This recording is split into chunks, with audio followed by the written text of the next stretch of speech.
And India के expansion की बात करें तो कहीं ना कहीं एग्जीक्यूट भी हो रहा है, बिकॉज इंडिया के आसपास में जितनी कंट्रीज हैं वो कहीं ना कहीं अनस्टेबल होती है दिन पर दिन। एंड अगर इंडिया को एक्सपेंड करके अखंड भारत बनना है तो इससे अच्छा मौका नहीं हो सकता। लाइक इंडिया के पास में एक से एक अच्छे मास्टरमाइंड हैं, PM Narendra Modi, Amit Shah, Ajit Doval and Jaishankar. And अगर इस टाइम पे इंडिया एक्सपेंड करके अखंड भारत नहीं बन पाया तो मे बी फ्यूचर में पॉसिबल ना हो। देन अगर हम बात करें कि ये प्लान्स कैसे एग्जीक्यूट होंगे, कैसे कौन सा कंट्री इंडिया में मर्ज होगा, तो इसकी शुरुआत होगी सबसे पहले भूटान से। भूटान इंडिया में मर्ज होने वाला था 1947 में, बट नेहरू ने उस चीज को डिनाई कर दिया था, जिसकी वजह से भूटान एक सेपरेट देश बन गया। बट भूटान के इस टाइम पर जो पीएम है वो 20 बार भारत में आ चुके हैं पिछले कुछ सालों में। अब आपको ये अजीब नहीं लग रहा कि कोई दूसरे देश का पीएम क्यों इंडिया में बार बार आ रहा है? या इट्स वेरी इंटरेस्टिंग। लाइक किसी देश का पीएम साल में एक बार आ रहा है, 6 महीने में एक बार आ रहा है, डेट्स फाइन, बट हर महीने आ रहा है, ये थोड़ी बहुत सोचने वाली बात है। भूटान की इंडिया काफी ज्यादा मदद कर रहा है economically, but Bhutan completely India में अगर मर्ज होता है उससे भूटान को ज्यादा फायदा है। इस टाइम पे जो भूटान है वो अपने आप में अपनी चीजों का यूज करता है, बट अगर वो इंडिया में होगा तो वहाँ के जो लोग हैं वो इंडिया में आ पाएंगे एंड इंडिया के लोग वहां पर जा पाएंगे, जैसे कि मैंने सिक्किम का बताया था। एंड इंडिया की जो टेक्नोलॉजी है वो वहां पर जाएगी एंड वहाँ के यूथ के लिए एक न्यू ऑफर्स मिलेंगे, जिससे वो जल्दी डेवलप कर पाएंगे एंड उनके जितनी भी सुविधाएं हैं वो भी पूरी होंगी, जिसकी वजह से जो भूटान है वो आगे जाकर काफी डेवलप हो सकता है। But as a Indian state, so जिस टाइप के आसार लग रहे हैं कि भूटान सफर कर रहा है एंड जो पीएम है वो बार बार इंडिया में आ रहे हैं, इन सब से लगता है कि भूटान जल्दी मर्ज होगा, क्योंकि इससे उससे ज्यादा अपॉर्चुनिटीज मिलेंगी, उसकी सेफ्टी बढ़ेगी, उसको पैसा भी मिलेगा एंड काफी सारी चीजें होंगी।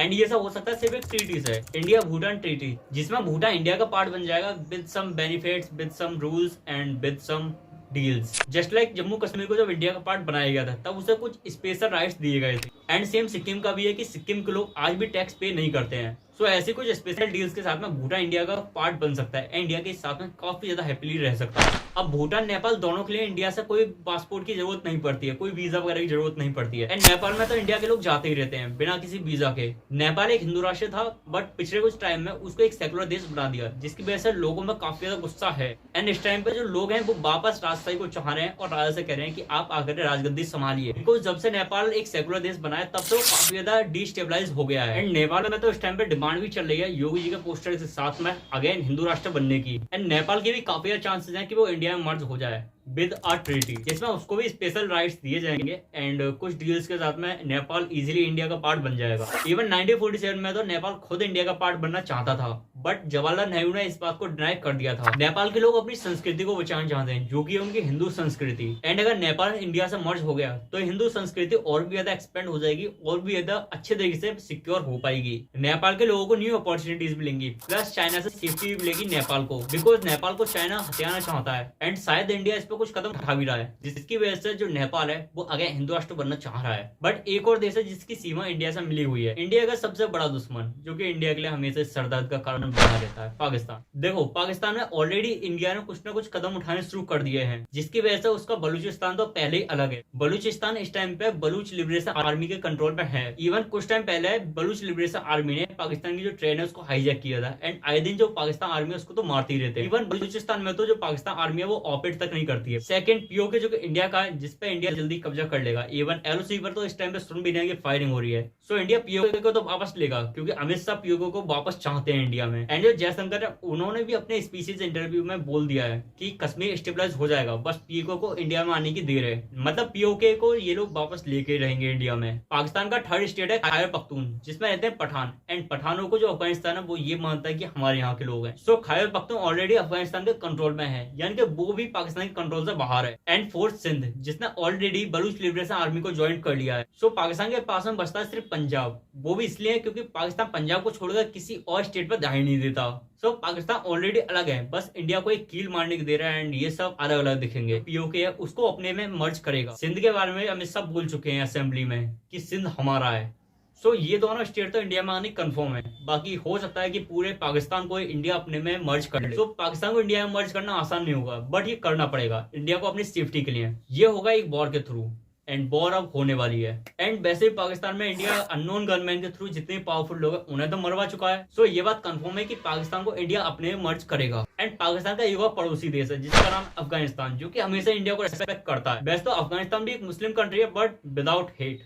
अफगानिस्तान एक टाइम पे इंडिया का ही पार्ट था, गांधार, जहाँ की गांधारी थी वो अफगानिस्तान में ही पड़ता है। एंड कुछ बेटर डील्स दी गई, कुछ ऑप्शन दिए गए, कुछ बढ़िया सी चीज ऑफर करी गई अफगानिस्तान को, तो वो इंडिया में मर्ज करने से हेजिटेट नहीं करेगा। एंड अगर नहीं भी करा तो अफगानिस्तान काफी अच्छा हमारा दोस्त है, सो वो एक बफर स्टेट की तरह काम करेगा। लाइक वो हमारे लिए तो कोई खतरा नहीं होगा, बट जितने भी जो अरब से आए हुए खतरे हैं उन्हें अपने तक रोकेगा। और इंडिया के लिए सरदर्द सिर्फ पाकिस्तान नहीं है, ईस्ट पाकिस्तान भी है, यानी कि बांग्लादेश। बांग्लादेश को भारत ने आजाद करा दिया, लेकिन वो इतने एहसान फरामोश लोग हैं, उसके बाद भी वहां पर उन लोगों ने हिंदुओं को मारा है। इंडिया को हमेशा थ्रेट मिलता है चिकन नेक को काटने का, चाहे वो इंडियन टेररिस्ट हो या फिर Bangladesh. North east and India सिर्फ एक छोटे से पार्ट से जुड़े हुए हैं, जिसको बोलते हैं सिलीगुड़ी कॉरिडोर, जो कि काफी ज्यादा पतला है। इंडिया अपना एक्सपेंशन करने वाला है एंड सिलीगुड़ी कॉरिडोर को एक्सपेंड करने वाला है, जिसकी वजह से जो बांग्लादेश का हिस्सा इंडिया अपने मर्ज करना चाहता है उसको काफी ज्यादा अनस्टेबल कर दिया है। एंड बांग्लादेश का एक हिस्सा चितगोंग, जिसको इंडिया अपने मर्ज करेगा, बिकॉज वहां पर काफी ज्यादा हिंदू पॉपुलेशन रहती है। अब चितगोंग इंडिया के पास में आ गए तो काफी ज्यादा बेनिफिट है। फर्स्ट तो ग्रेटर त्रिपुरा, एंड सेकंड चीज इंडिया को सी एक्सेस मिलेगा नॉर्थ ईस्ट के थ्रू। नॉर्थ ईस्ट हमारा पूरी तरीके से लैंड लॉक्ड है, बट अगर चितगोंग इंडिया में आ गया तो इजीली सी का एक्सेस मिल जाएगा, जिसकी वजह से हम सी के थ्रू भी नॉर्थ ईस्ट से कनेक्टेड रह पाएंगे। बेस्ट तो बांग्लादेश को इंडिया में मर्ज करने में ज्यादा टाइम नहीं लगेगा, बट ये शांति से नहीं होगा, ये होगा एक वॉर के थ्रू। एंड जो बाकी बांग्लादेश का हिस्सा है उसको भी इंडिया अपने में मर्ज करेगा। बट जो दो रीजन मैंने बताए हैं उन दो रीजन को 100% इंडिया अपने में मर्ज करेगा, बिकॉज ऑफ सेफ्टी। इंडिया को सेफ्टी चाहिए और सेफ्टी के लिए इंडिया कुछ भी करेगा। एंड इसीलिए चितगोंग को तो इंडिया लेगा अराकन आर्मी के थ्रू, जो कि म्यांमार की आर्मी है। हाँ, म्यांमार में भी इस टाइम पे इंडिया का इन्फ्लुएंस है, एंड म्यांमार को भी इंडिया अपने में मर्ज करेगा, जो कि बर्मा देश कहलाता था। म्यांमार का इतिहास काफी पुराना नहीं है, वो भी हमारे से जुड़ा हुआ था। म्यांमार में इस टाइम पर सिविल वॉर हो रही है, एंड अगर इंडिया उस सिविल वॉर का फायदा उठाए तो इजीली जो म्यांमार है उसको इंडिया मर्ज कर सकता है, जिसकी वजह से इंडिया को साउथ ईस्ट का एक्सेस मिल जाएगा। एंड ये सब स्टार्ट हो चुका है चीन स्टेट के थ्रू। चीन स्टेट की जितनी भी रिबेलियन आर्मी है, उनके जितने भी लीडर थे वो आके मिले थे मिजोरम के सीएम से, सिर्फ इसलिए ताकि वो उन्हें एक कर सके एंड इंडिया में मर्ज कर सके, ये बात कहने के लिए।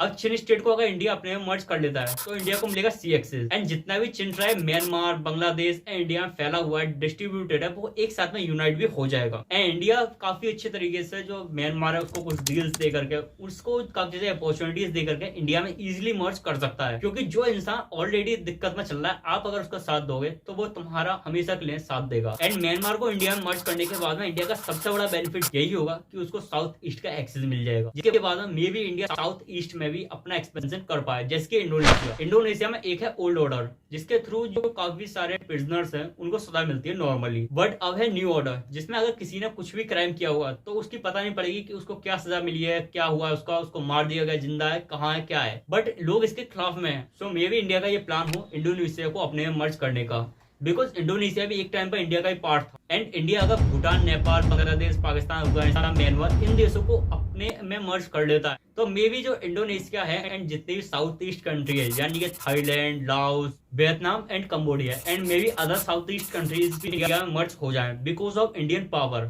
इंडिया का अगर एरिया बड़ा होगा, इंडिया काफी डेवलप कर चुका होगा, इंडिया के पास में काफी सारे देश होंगे जो कि इंडिया को ऑलरेडी एक्सेप्ट कर चुके होंगे। सो अदर कंट्रीज को भी इंडिया में मर्ज होने में कोई भी दिक्कत फील नहीं होगी, बिकॉज उन्हें कुछ स्पेशल डील्स मिलेंगी, कुछ ऑफर्स मिलेंगे, कुछ बेनिफिट मिलेंगे, एंड सबसे इंपॉर्टेंट चीज उन्हें अपॉर्चुनिटीज मिलेंगी, because India is developing country plus fourth most powerful country of this world. So इन सब कंट्रीज को कहीं ना कहीं सेफ्टी भी मिलेगी।